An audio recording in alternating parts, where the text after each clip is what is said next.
16 వార్డులకి 16 వార్డులు కాంగ్రెస్ పార్టీ అభ్యర్థుల్ని గెలిపించాలని ముందుగా మీ అందరినీ అభ్యర్థిస్తూ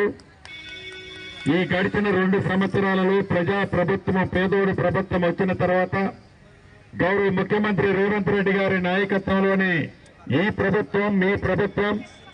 పేదలకు అండదండలుగా ఉంటూ పేదల సంక్షేమమే మా ఎజెండా అని అనేక సంక్షేమ కార్యక్రమాలు పేదవాడికి ఈ ప్రభుత్వం అందించింది. దాంట్లో భాగమే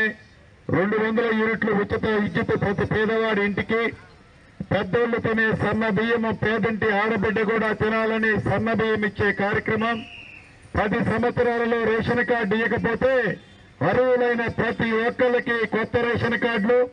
వాటితో పాటు పాత రేషన్ కార్డులు కొత్త పేర్లు చేర్చే కార్యక్రమం,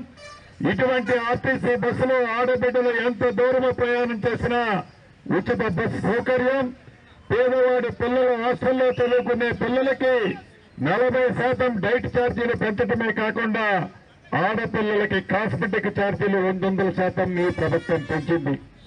రైతులు రాజు చేస్తానని చెప్పి రైతులు